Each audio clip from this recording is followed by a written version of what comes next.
In Washington, military planners are realizing that China has surpassed the United States in hypersonic military technology. Does anyone seated at the table disagree with that assessment? Congressman, I think in terms of assessments, we should probably take that to a classified discussion.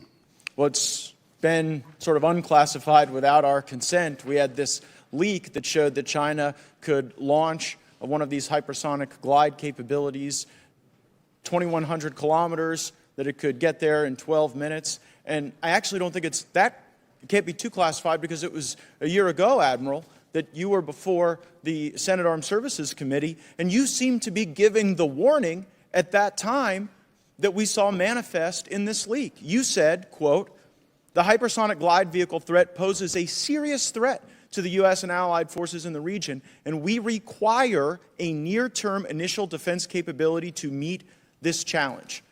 I read in between the lines of that to say you require the capability in the near term because you didn't have the capability when you gave this testimony before the Senate Armed Services Committee, not in a classified setting, but in open hearing. So I guess my question to you, because I sense you are the truth teller on a lot of these things, have you acquired the capability since this testimony? The department is working on the ability to do hypersonic defense, Congressman. Again, I stand by what I said. I am concerned about it, and it's still true today. Would you, that statement that you made to the Senate Armed Services Committee in 2021, you wouldn't revise that or change that? That is true as we sit here today. It is. And so what I observe about our posture in Indo-PACOM is that for the last 30 years, the United States has been building aircraft carriers that will never get into the fight. And we've spent years building littoral combat ships, Mr. Smith, that will never get into the fight.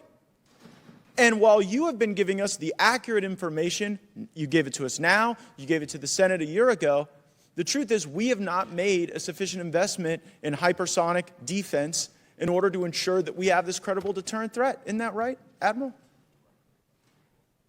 Sir, if you look at the report as it applies to our Guam defense system, we have identified the need for that capability. Right. And so I guess tell me, how do our littoral combat ships ever get into the fight in a China-Taiwan scenario? Well, again, I think that'd be better in a classified setting. I do think it's not going to happen. I think it's whether it's classified or not classified. Can we hit a moving target with our hypersonic offense? Again, sir, I think we ought to take those capabilities discussion. Well, okay. So if I represent to you that China can hit a moving target and we can't hit a moving target, do you have any basis in this setting that you can share with me to rebut that assertion? I disagree that we can't hit a moving target. Oh, you think with our hypersonic capability? I didn't say with a hypersonic capability. Okay, but that's what I'm talking about, because of course we can hit moving targets, but with a hypersonic capability, it changes the deterrence analysis because the time window shortens considerably, as this leak of classified information tells us, kind of as you told us a year ago.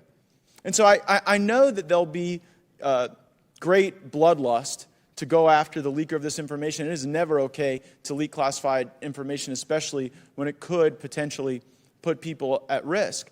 But like, what I wonder is, who's going to be punished more? The knucklehead who leaked this information, or the generals and admirals and so-called experts who have sat before this committee and the Senate for decades saying that these capabilities that we were funding with gajillions of dollars were going to sufficiently deter China?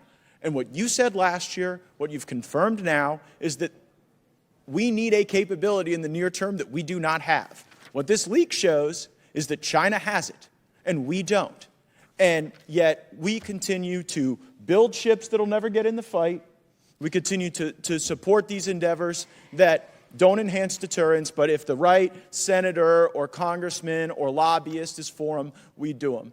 And I think that's, while it is never okay to leak classified information, I think that's what animates the concern among some of our even youngest and most inexperienced service members that we are not really positioning to win this fight. We got too many grifters who roll in and out of the Pentagon, to defense contractors, and some of them even become Secretary of Defense thereafter. And I think it is disgraceful, and it's not worthy of a true Pacific power like the United States.